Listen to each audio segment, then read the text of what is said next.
Howdy, folks. Woody Walls from NeedCoffee.com here. Back again for another Wayhomer review. Here's how it works for the uninitiated. I have just left the cinema. It's behind you over there. And I've got no camera person, so I can't whip it around and freak out. Just the air a little bit. It's already getting warm. It's Atlanta. It's the first part of March, and it's already getting warm. I'm actually quite okay with this. I prefer it being cold, because you can always put on more clothes. When it gets warm, you can't, strip off everything. I'm not going to on camera, so don't worry about it. Anyway, I've just left the cinema, and I've seen a film, and I'm going to tell you about that film on my way home. And today we're here to talk about the Lorax. Okay, so, the Lorax. What can we say? Based on the Dr. Seuss book, the shot is this.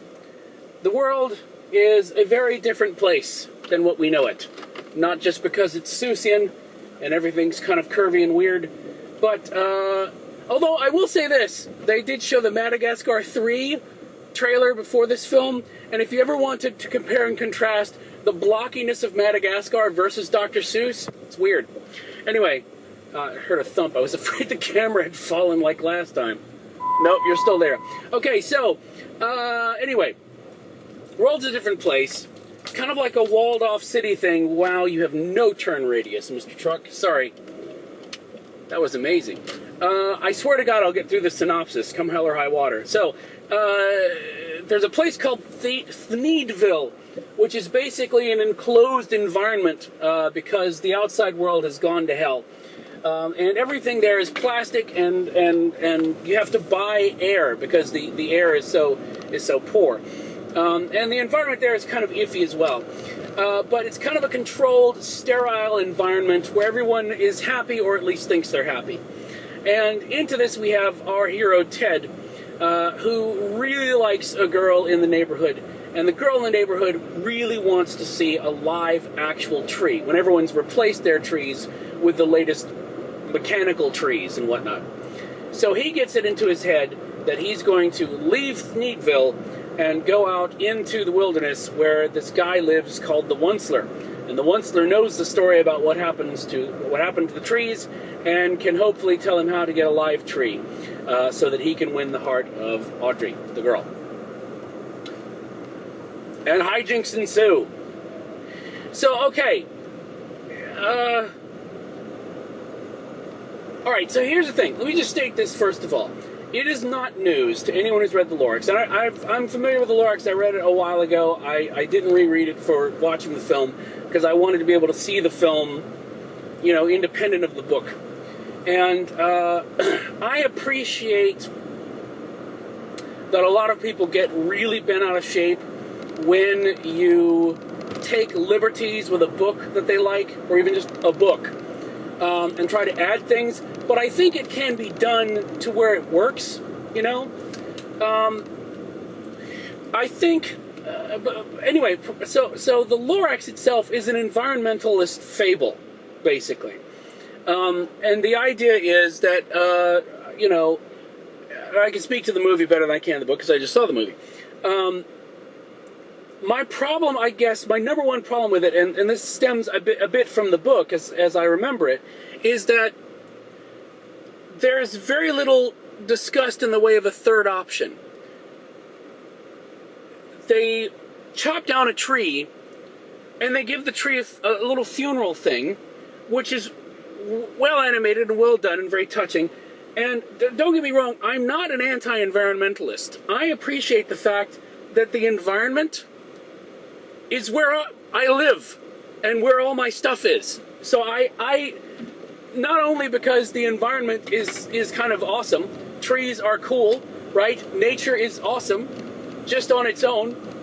But I also, not only from an aesthetic and a health and a everything sense, I also, from a self-preservational stance, understand that, you need trees and stuff to exist, right?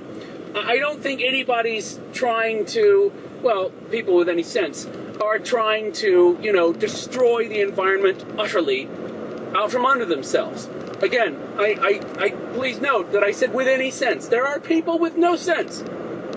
So I have some sense. I say this because I'm just anticipating all the comments about, oh, you hate trees. Trees have never done anything to me that's bad. I like trees. I'm just saying that it kind of bugs me that there's very little given to the idea of a third option.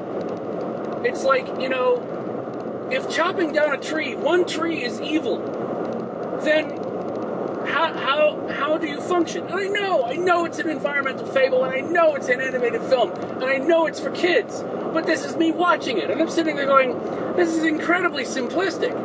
It's, I don't want shades of gray and everything in every animated film, and it doesn't have to be, but I mean, you can make an environmental statement without going overboard. I mean, WALL-E was like 98% great about making an environmental statement without punching you in the face. And I know literally, the Lorax punches people in the face, which is funny and all, but it's just like, come on. We chop down one tree, we're evil, and it's an all or nothing type of thing. And that kind of works in a children's book, right? Because it's a children's book, and you can discuss it, and you can whatever, hopefully, when you read to your kids, or your kids read, you can discuss it. And hopefully you can discuss the film, but we know people don't talk to their kids. But anyway, but the film does have sort of a nod to trying to be sustainable, but then backs away from it very quickly, and it seems just very cut and dried, no pun intended, which sort of bugged me. And if that was the only problem, I could sort of get around that. But the other thing that really felt weird about the film, even more so than even if you leave aside, yes, hug all trees that appear to grow fur. Crazy Susian trees, I love them. But anyway, put all that aside. Put that in a box, a sustainably harvested box. And what I found is that it seemed like Illumination. I'm fairly certain that's the name of the company. I don't do any research for these things. Illumination, the people who brought you Despicable Me, felt like they were fighting against the material. And the reason I say that is when I was having fun with a film is when you had the little bears and the little fish and the little birds, and they're doing, and not just them, but mostly them, is where they got the chance to do their sick little humor. You know what I'm talking about? Like the minions from Despicable Me, where they would just do these things, you just be like, that is absolutely ridiculous and hilarious and funny. Hilarious and funny. Funny on top of hilarious. That's pretty funny. Anyway, when they have those little touches of sickness that go beyond the Seuss, and they bring their own signature to it, it's fun. I'm having fun. But though it's very uneven in that just comes and goes very quickly. It doesn't feel like, say, Despicable Me, which had an even sort of sickness throughout, and was thus fun and funny throughout, all the way through, which could carry you through the bits of Despicable Me where it was like, obvious, or you'd seen it before, or whatever. You didn't care because you were having a good time. So, but this was very, very uneven. And pointing this out was, I almost think it was a bad idea to show this, to show it in front of, to show the Despicable Me 2 trailer in front of the Lorax. And the reason I say that is because my favorite part of the Lorax was the Despicable Me 2 trailer. Honestly. So, that was the main thing. And it's a shame because the voice work is all very good. Zac Efron and Taylor Swift are great. Betty White is always awesome. The animation is really good. The way they brought that Seussian feel to life, and it doesn't annoy you. You know how, I don't know, you can get kind of like two schools of thought, two results from adapting art to animation. It can either be annoying because they missed it, or it could be annoying because it just doesn't work in its animated form. But they managed to make it work. And it's a very pretty film. It has some gorgeous moments in it. I don't want to beat it up too badly, okay? I don't want to beat it up too badly. But I do want to punch it a couple of times. And here's something else I would like to punch, okay? I have been a firm believer in the fact that for the most part, what you want to see in 3D is an animated film, because it just works better. I have seen a lot of live-action 3D films that are all crap when it comes to 3D. But the animated films, for the most part, work, okay? Just because of the way they're done. They're normally done for 3D to begin with, as I understand it. And it seems easier to create that depth of field with CG than it does with, people. That's what it seems, technically. But this just doesn't work. I mean, I know lots of people complain about what 3D does to colors and the clarity and whatnot, and honestly, I've never noticed it before. Granted, most of the 3D live-action crap movies, I've been too busy critiquing the movie to go, wow, and on top of that, the 3D is usually just pointless. Here, I really felt like the quality of the animation suffered because it felt really soft. And it felt like it didn't want to be soft. You know what I mean? It felt like it needed to be much clearer. I'm sure when I go back and watch this on Blu-ray afterwards, when it comes out, I'll get that clarity that I wanted, but it felt really, really muddled. So that was kind of disappointing as well. So, what does it boil down to? If you are a fan of Seuss, you might enjoy the film. I would say don't go see it in 3D. I don't think 3D is worth it on this. Probably the first animated film that I've said that on, because you know me, I'm a big fan of the 3D animation. Because I think it works, but this does not work. I think if you want to take your kids to this, your kids love it, your kids are going to love it. They're going to really enjoy it, I think. Does it go to some dark places? Yes, but it's not really, inordinately gloomy. So I think it'll be fine. I think and I know this is going to terrify you, but I think you really should, if you see the film, talk to your kids afterwards and have a discussion about it. And talk about the fact that, you don't have to kill everything to make things. I mean, that seems to be the message of the film is, for God's sake, don't make anything. You'll kill us all. And that's not right. That's not right. No one believes that. I hope not, anyway. Again, there's people with no sense on both sides of the issue. And can't we just all come together in the middle and have a beer, a sustainably harvested beer, and have a good time? I don't know. So I would say, if you're going to go, as always, almost always, see a matinee to save some money. Take your kids. I know that taking kids to a movie costs $45. And thank you, AMC Theaters, for not taking the house lights down until an hour and a half into the film. Well done.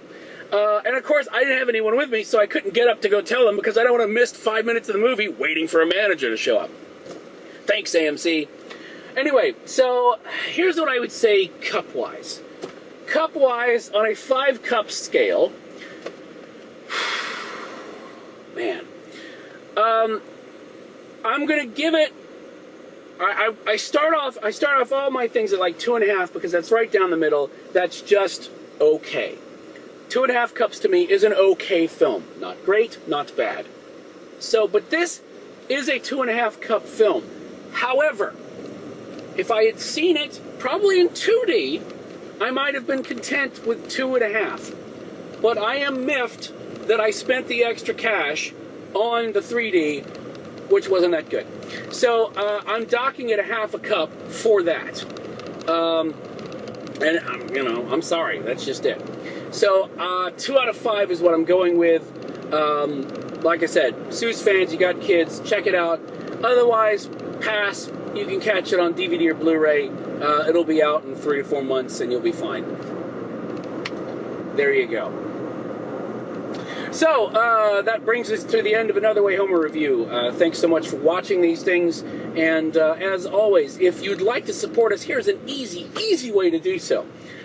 If you save this bookmark this, it's your friend, needcoffee.com/Amazon. When you use that link and that takes you to the front page of Amazon, when you then shop on Amazon, whatever you buy in that session, we get kickbacks on that, and that helps us pay for things like the gas that I'm steadily running out of, and the car, and whatever else that I use for these Wayhomers and other things on Need Coffee. So please say again, needcoffee.com/Amazon, and for you folks over the across the pond, needcoffee.com/Amazon UK. You're not out of it. So thanks as always for watching, and we will see you next time. Bye.